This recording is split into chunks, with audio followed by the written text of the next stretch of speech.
Welcome to TrailManners, the podcast so dedicated to mountain trails and running that they broadcast out of a 78 Volkswagen bus in the mountains. Who does that? Eric and Joel are your hosts and will bring you the trail life as you may have not heard it before.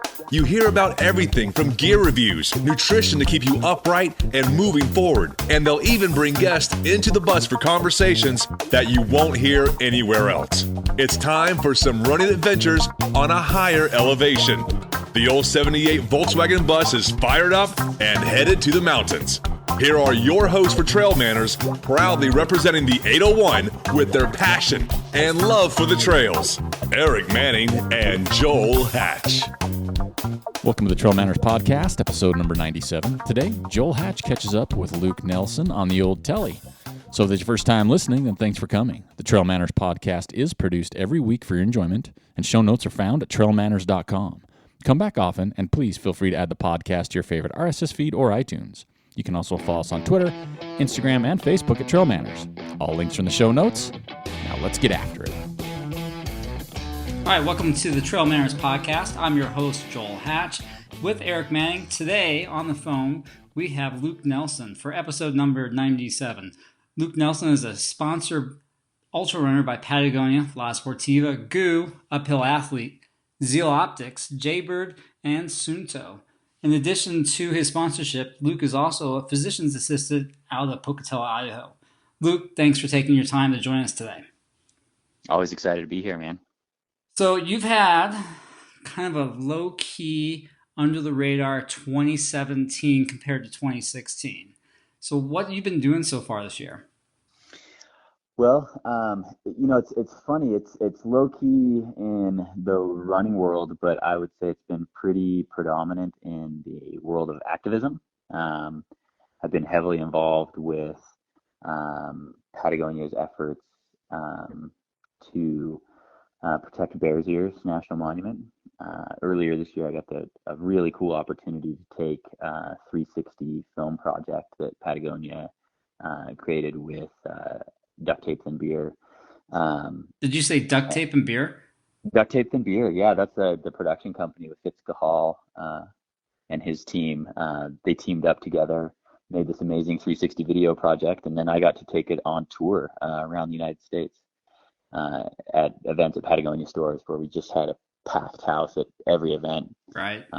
Talking about Bears Ears and showing off what an amazing place it is and helping people understand why it's super important to protect it.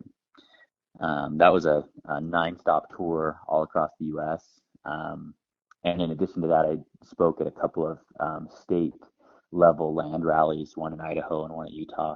Right. Talking about public lands and why they're super important.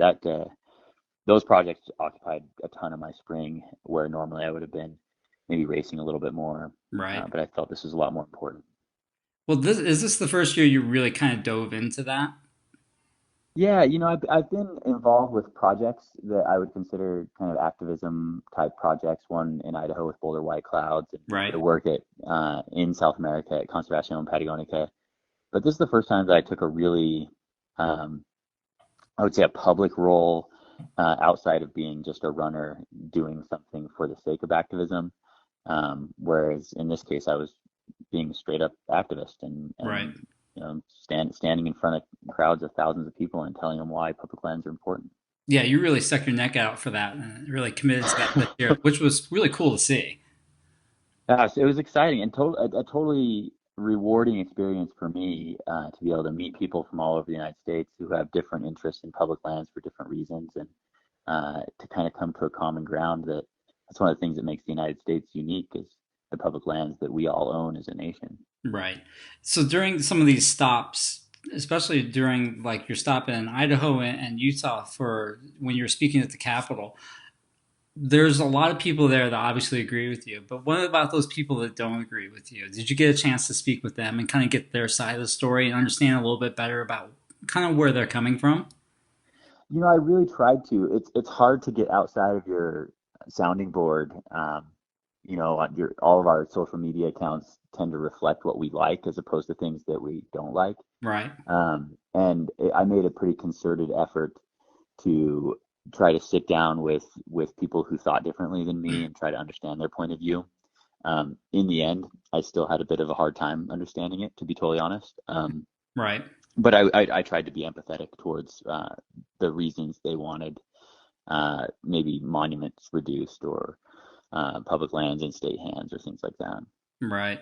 Now, you went down to Bears Ear this past spring and ran basically all of it. Is that correct?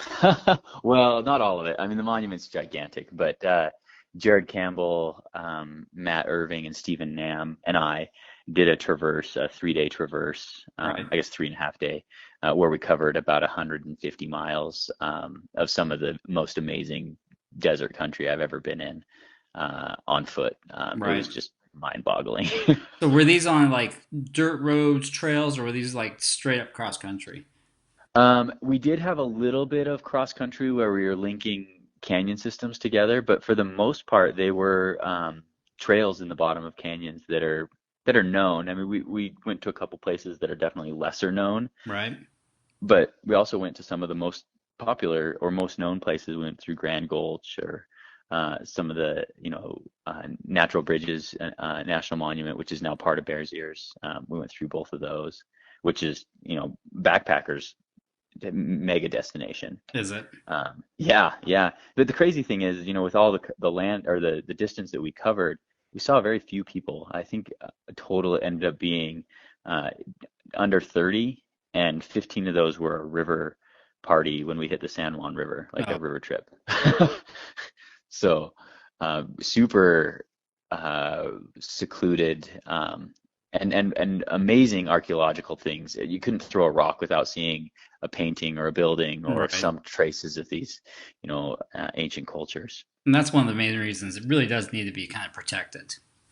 Yeah, that is the reason. If you look at the Antiquities Act, which is what was used to set aside Bears Ears National Monuments, is to protect cultural sites. Right. And as our population has continued to expand, and frankly, as recreation has continued to expand, in addition to extractive industries, these places are at risk. And once the archaeological sites are destroyed, you can't get those back. Right. And so when it was declared to protect those places. So how do you think the designation of the monument is going to help protect those? Because, I mean, obviously you can go out and you can see those right now. And don't you think the monument designation itself is going to attract more people? And maybe they don't know that. It could have, I need to leave that alone. Yeah, totally. That's probably the biggest conundrum right now is Bears Ears has been in such a spotlight for the last, we could say, year. That there are a lot more people going to that area to visit it. And so now the risk is that it will be overrun just by tourism. Right. So the real kind of crux of it is the monument status put in place, protections and needs a management plan that is put together after a monument's declared. And as long as it continues to be kind of in this weird space of not sure what the current administration is going to recommend or do with it, it's kind of in no man's land. And so it's up to the nonprofit environmental groups there in the area, like Friends of Cedar Mesa or Southern Utah Wilderness Alliance, to educate people on how to visit appropriately until a better management plan can be put in use to keep the area safe.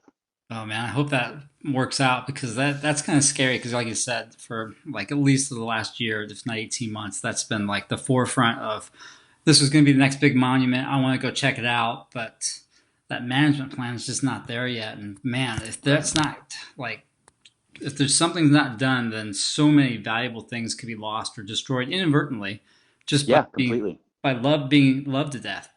Yeah, completely. It's certainly a risk right now, and probably the biggest challenge that it currently faces. Right. Well, that was really cool that you got to go down and experience that. I remember when that video came out that Patagonia had on their trail running page. That was so awesome, and it was so well done. It was breathtaking. So it's pretty cool. It's still up. You can still see it on the Patagonia side if you wanted to check it out with your I think what we'll do is goggles. We'll put that. Well, I don't have 360 goggles, but I can put the link on the show notes for this interview cool. for anybody that hasn't seen it.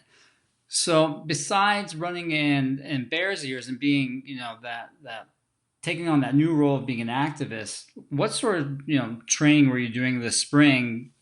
Have you done any races? I don't even know that yet. Have you done any races? I snuck into a couple. Um,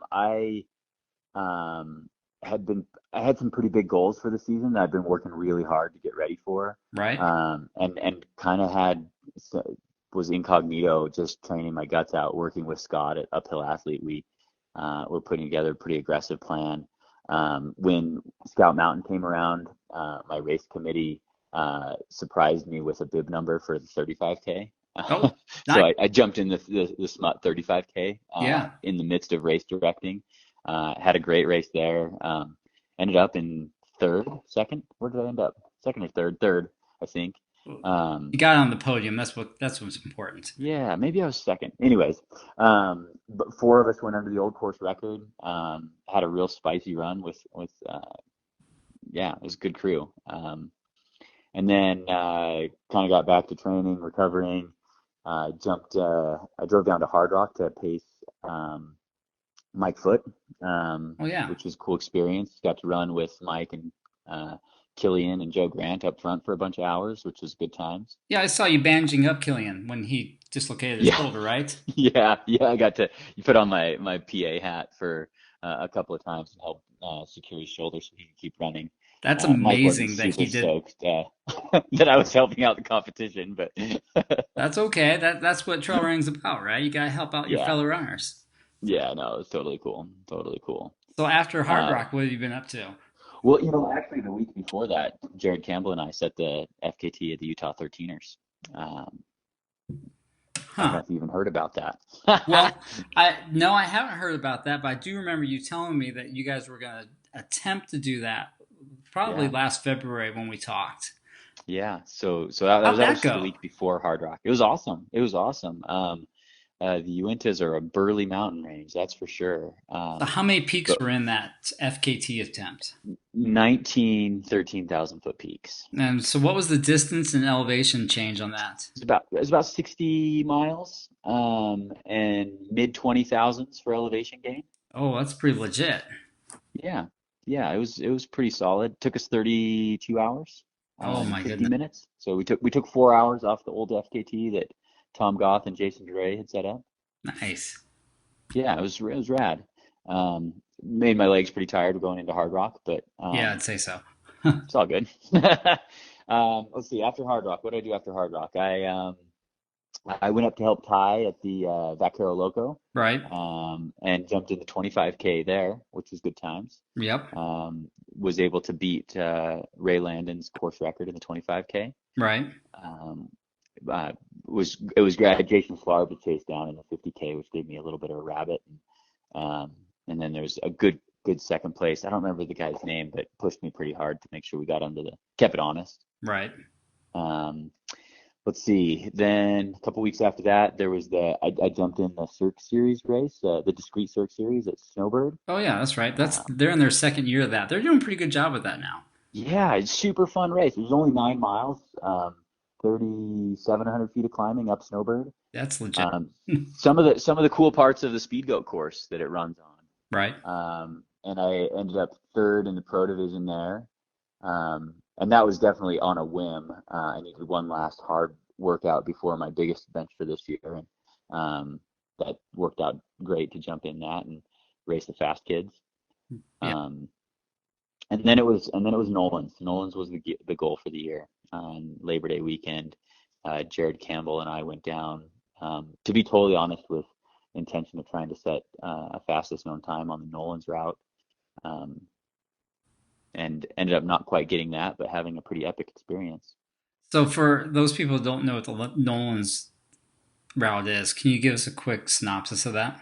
Yeah, so Nolan's is a pretty burly, roughly 100-mile route through the Sawatch Range in Colorado.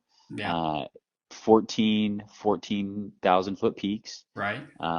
And the clock starts when you leave the trailhead, either at the northern end or the southern end, and it finishes when you get to the trailhead at the opposite end. there's not a set route. The only stipulation is that you have to summit all of the peaks. You said there's 14 14 of of them. them, and Yeah. there is a time limit on that, right? Yeah, once upon a time it was a race. A bunch of hard rockers got together and had a race, and it was a 60-hour time limit. Right. And for the first few years, it was just how many peaks could you do in 60 hours, Right. until I think it was 2002, maybe, where they had the first couple of runners get all 14 peaks in under 60 hours. That's And then amazing. yeah, and these are hard rock veterans, guys that know how to run at altitude in the mountains. Right. And then I think it was maybe in 2009 or 10, where Jared Campbell and Matt Hart kind of were the first finishers for like 8 years or 6 years, and they did trailhead to trailhead in under 60 hours. Right. So that became And that standard then. Yeah, they kind of keep track of both right now. I mean, you'll get an official Nolans acknowledgement if you get to the final peak in under 60 hours. But more and more people are getting trailhead to trailhead in under 60. Right. So how far off that last peak is the trailhead? It's pretty far. Those peaks are just gigantic. It took us, I think, 2 hours Oh, from the summit to the last trailhead. have you guys running that pretty hard, or was that leisure pace? Well, that's running it pretty hard at the end of a 100-miler. It felt like we were running really fast. Right. So like 10-minute pace. Yeah, Felt maybe. like you guys were going 60. Yeah. We were just crushing, right? Yeah. And our route, I haven't talked to Jared to get the official GPS reading, but we figured it was about 97 or 98 miles is what the route that we put together Wow. was, with about 46,000 feet of ascent That's and amazing. the same of descent. Have you Yeah. ever done 46,000 feet of climbing before in 2 days? In a week. Yeah, but that's in a On week. skis. Yeah. But you're But talking no, like over on foot, 2 days you're doing that. So yeah. what was that like? It was the hardest thing I've ever done. Really? Yeah, by a lot, frankly. By a lot. I like it. Yeah, I mean, I knew it would be hard going in, but I had a point. I guess I can kind of publicly share my breakdown here. We won't tell anybody. Yeah, so I had a point. It was between, let's see, Missouri and Huron. So Yeah. that's in the middle-ish, about 32 hours, 30 hours in, where I mentally just broke. And the reason I broke is I couldn't wrap my head around still only being halfway at that point. Right. I couldn't even imagine what it would take to finish. And had a pretty serious conversation with Jared and told him that I didn't think I could do it. And told him that when we got to our crew at Winfield, which was still like a lot of hours later, Right. that I was going to pull the plug. And Jared, in his infinite wisdom, didn't say much, didn't push or much, but he did say, this is what you signed up for, is one comment he made. and that was pretty good motivator. And then he just made me promise that I wouldn't immediately quit when we got to crew, that I would at least give it a half an hour. And I did. I promised that I would. Pretty smart thing to do. Pretty smart, yeah. Yeah. And as we worked our way down, we had a long ways to go to still get there. I think it was another 4 or 5 hours. Right before we got to where we would meet our crew, we crossed paths with crew of a couple other people that were out. And then as we pulled into our crew, I saw a runner by the name of John Sharp, and we had seen John on the second peak in his own attempt. He was going the same direction as us, and we had started after them and caught and passed him, and he'd pulled the plug for whatever reason. Right. And I saw him, and I looked at my watch and realized that we still had 24 hours, and only 3 peaks left. Granted, they were 3 huge peaks, but the thought crossed my mind as I'm here, I have so much time, how greedy of it or proud or whatever word you want to use of me to quit because I felt like it was hard when in all reality I could still totally finish. Yeah. So And is within that how five you made minutes, that mental change then? You're like, yeah, I'm game on. I'm on this now. yeah. There's no way I could be so selfish and say I'm gonna quit when a lot of people would have really been happy to be where I was at that time. Right.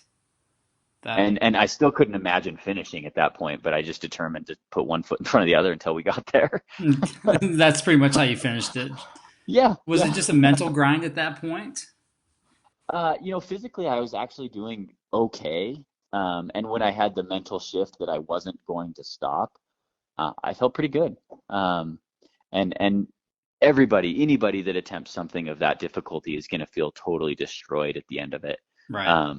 But I felt that I wasn't any more destroyed than anyone else. Like I was as well prepared as I could have been going into it. That's true. I mean, you put in a lot of hard work over the last couple of years with uphill athlete. I can't imagine you being more prepared. Yeah. Yeah, and Jared as a partner, he and I work so well together in mountain environments that um, it just was a great team. I've never seen Jared have a low spot, at least that he verbalized, but there was definitely some lows felt where we would separate a little bit. Right. And fortunately, neither of us had lows at the exact same time, so we were always able to kind of draft off the other one, at least mentally, when things got tough. So previous to this attempt, Jared's done this. Gosh, how many times has he done it before this? He did it with Matt Hart in either 2009 or 2010, and then he did it a month previous Yeah. with Gary Robbins, which is just disgusting. Isn't Honestly. that amazing? He went back out He for is superhuman. he went out for like that dessert of human suffering. That's amazing. Did you guys Yeah. try to follow the same route that he and Gary had done? We specifically made and Jared in particular recommended some alterations to it Okay. for two reasons. One, to maybe try to make it a little bit faster. Okay. And the other is to do it a little different, so it wasn't the exact same thing that he'd done before. I Spice it up a little. I don't know how you can spice that drudgery up a little bit, but that's so amazing. Like you said, I can't believe. Well, one, he did the 13s with you, the Utah 13s, Yep. and We then did he that did together. Nolans, and then he did Nolans again. And there's Yeah. no telling what else he did because he's so low key, He did some rad stuff. right? I mean, he's Yeah, amazing. he is incredible. Yeah, and he and Gary had a full epic when they did Nolan's. They got stormed off. They had terrible weather, um, Did you guys and have and good still weather? finished. We had good weather. Yeah, it got a little chilly, but I mean, we didn't have rain. We had a one thunderstorm that passed nearby, but otherwise it was just great weather. That's good. So, what gear did you guys take? So, it would be pretty similar to what you would use for a 100 miler. I mean, I used La Sportiva Kasha shoes, which is kind of their long distance, a little bit heavier shoe with sticky rubber, um, Patagonia clothes, Strider Pro short, and Right. kind of my typical kit with the lightweight Capline tee. I did carry a down jacket and a full rain kit, the Storm Racer rain kit. Right. Um, uh, I used a combination of Black Diamond and Petzl headlamps, primarily the Petzl Now Plus at night Yeah. when it was really critical for navigation because of the 750 lumens that thing can crank out. Those things are Um, awesome. yeah, pretty ridiculous. Navigation was done primarily using the Gaia app on iPhones, and then my Suunto watch to keep track of kind of overall time and distance. Oh, did you guys Um, download so that go back to that Gaia app because yeah. I don't think I have it yet, but I remember Turtle Miller telling me about it, and anytime Turtle tells me about something, one, I'm a little suspect. Yeah, well, you should be. It's Turtle after all. But So it's pretty he's sick. spot on. Like this is a super rad app. So tell us about Yeah. this app real quick. Well, so Gaia it's an iPhone app. It uses the GPS on the phone, so you can have your phone in airplane mode, and it still knows your location.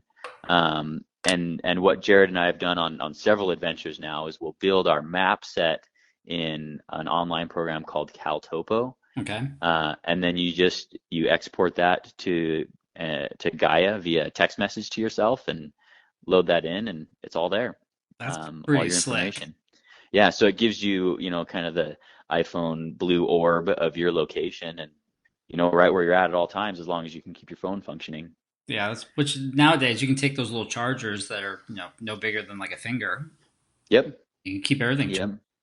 Well, and in airplane mode, I didn't charge my phone at all, and it functioned the whole time. Yeah, that's a good point. That airplane mode's pretty rad. It lasts for a long time. Yeah. So you didn't have to use your rain gear. Did it get really I cold did at put the night? jacket on a couple of times to stay warm, Right. and Just did I you put did your put my down puppy jacket on. on, or was it just the rain gear? I did on Harvard Peak the first night. It was pretty cold, and we took a 10-minute nap on the summit of Harvard because we were both pretty sleepy in the middle of the night. Right. So I had my down coat on for that. And I actually was using not a down, but this new Patagonia Micro Puff, which is a synthetic insulation, but it's lighter than my down jacket. Oh, And that's out now. It's a super sick piece. And I wore it again on Elbert, which is the second to last peak. I'd gotten a little weird with thermoregulation, like I was either super hot or super cold, and right. so I wore it for a while up there as well. So you guys took a nap on your first night. What about the second day? Did you nap again at all? Um, Jared took a nap, a 15-minute one at Winfield where I was going to quit. Right.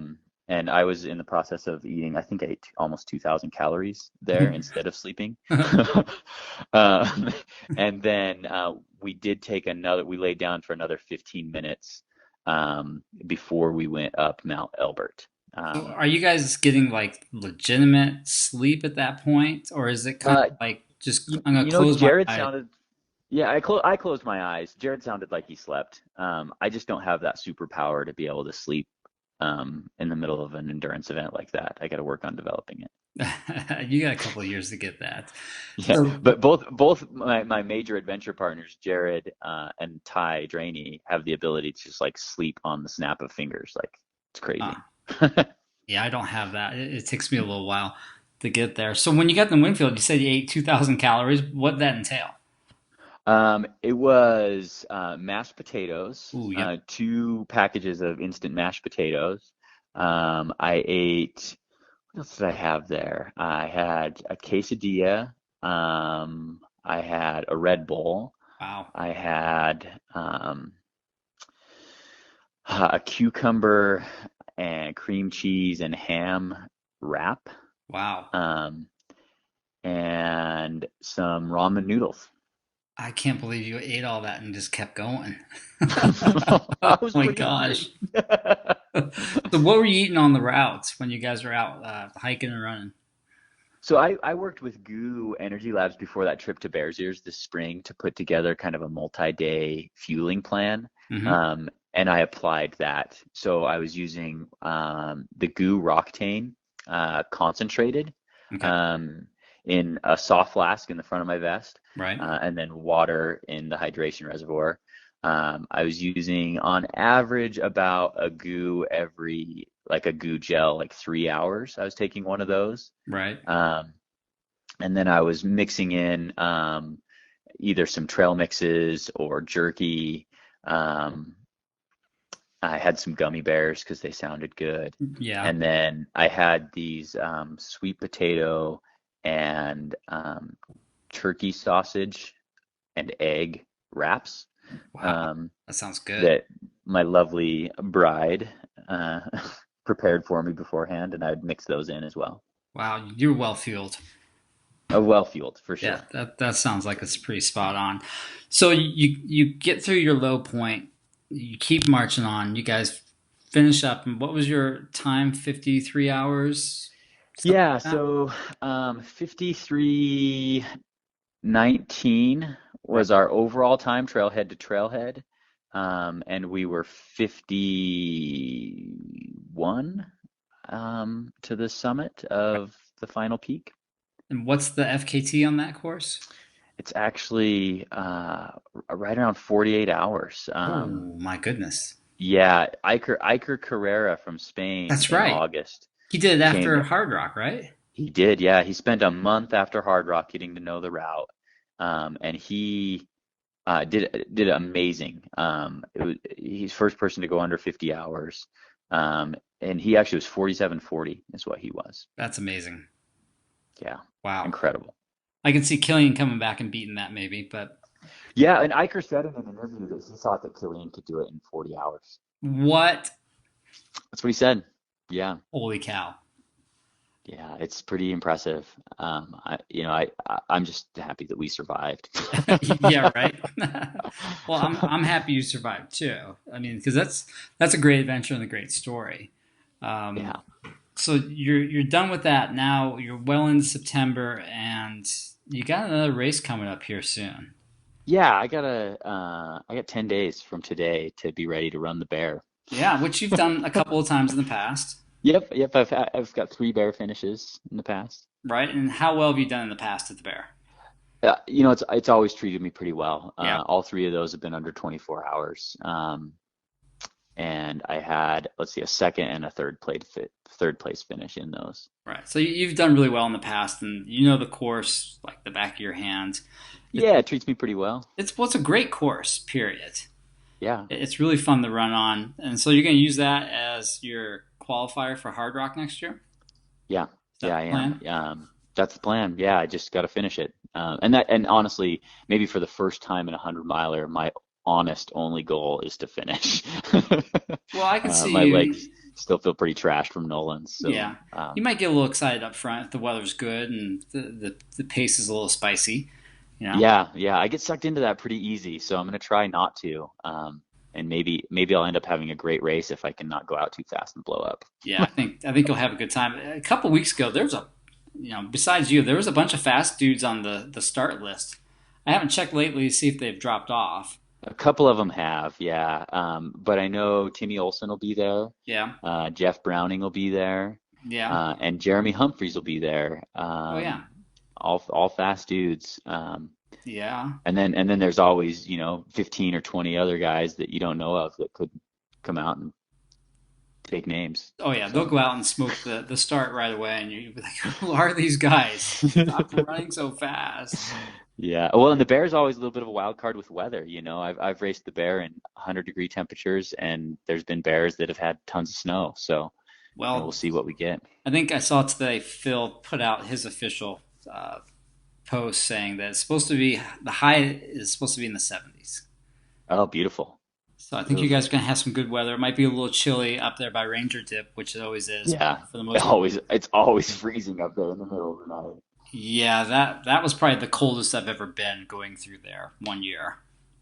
Yeah, But they do have good sauces. That's the only consolation. that's true. Yeah. That's true. So you're gonna after you do the Bear, is anything else going on this year for you? I've got a trip, this elusive trip to the Faroe Islands that I've been trying to do for about a year and a half, which are islands in between the United Kingdom and Iceland. And I just got my plane ticket finalized, so that'll be end of October. I'm headed to that. And then I kind of kick off some activism work that I'm working there's a conference called the Shift Conference at Jackson Hole that Oh yeah. I'll be at. Looking forward to that, and then I guess I start training for next year. So you've been working with Uphill Athlete over the last 2 years. Yeah. So tell us about that. So how has that affected your fitness level now? How have you been able to build off of that year one in the year two? Because you're coming into the end of year two basically now. So how do you see that transition affecting you? I think that the structure and the programming that Scott has built up for me has brought me to a totally different level of fitness. And because of the goals, I don't feel like I'm as fast as I have ever been, but I feel much stronger than I've ever felt. Right. And just the size of the adventures that I've done, and then mixing in some short, fast stuff, I feel pretty happy about the results that I've been able to have. And I was seeing my massage therapist today, and he commented that he thought that I was as lean as I'd ever been. Right. But I don't feel like I'm emaciated. I feel strong, and so the programming, and I think probably the biggest thing is having a long-term view, Mm-hmm. not just what's going to happen in the next few months or what's going to happen this season, but what are we shooting for in a couple of years, and a bigger picture on how we're doing our build ups and our rest periods and things like that. Well, that's really good and exciting to hear, because we can see it from the outside looking in. We can see that you're definitely more durable than maybe you haven't been in the past. You sound like you're happier with what you're doing. So hats off to Scott. He's doing an awesome job with you. Yeah, I'm completely thrilled, and I see other athletes that work with coaches that do amazing for a short period of time, and then they're gone, and I think a lot of that's overtraining or maybe not appropriate structuring. Right.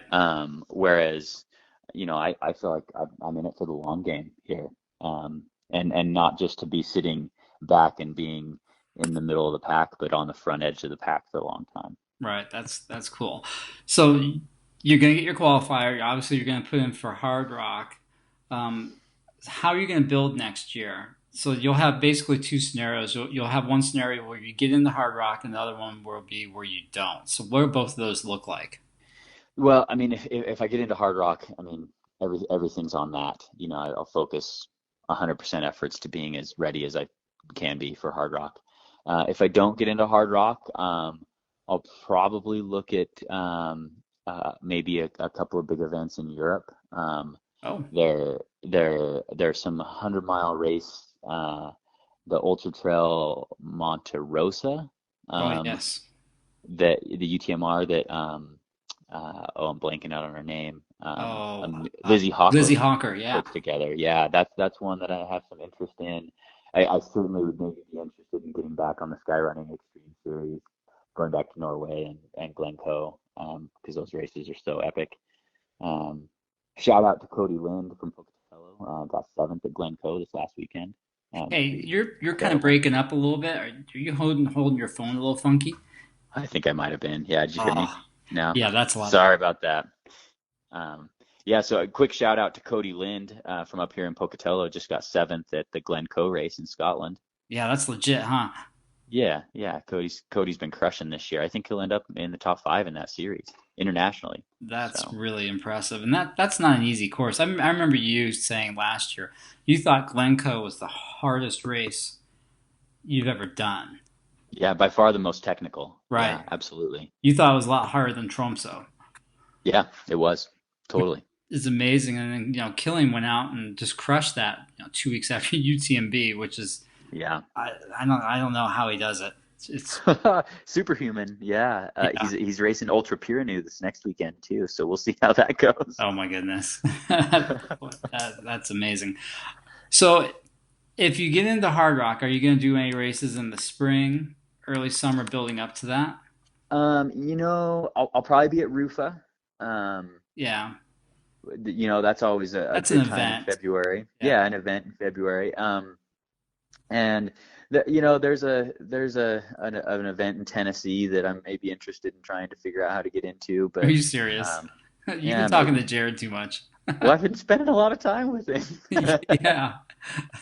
Maybe you need to talk to Ty for a little bit about that. Yeah, maybe a little bit more, that's for sure. Well, that would be exciting to see you try that. Yeah, we'll see. And another big thing on my plate for next spring is race directing at the 10th year of the Scout Mountain Trail Ultra Trail. So this is the 10th year that you've been in charge of it?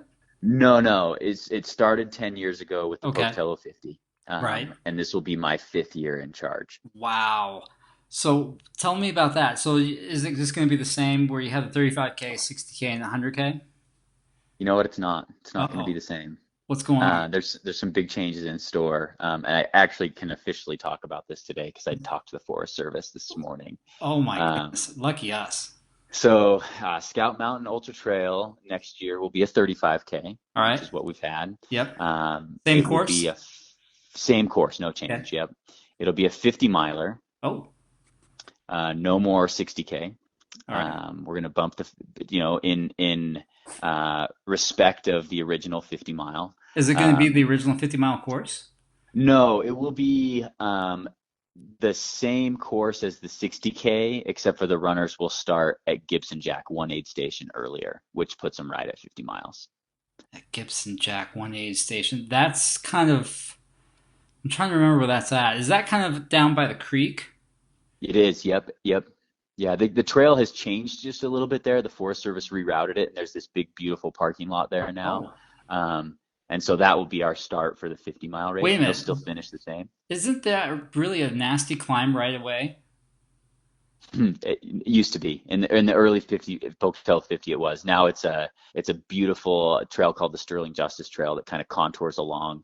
It does climb for maybe 700 vertical feet in the first 3 miles, and then it just contours along. Okay, so you're not going to have them go Creek. straight up that hillside that used to go straight.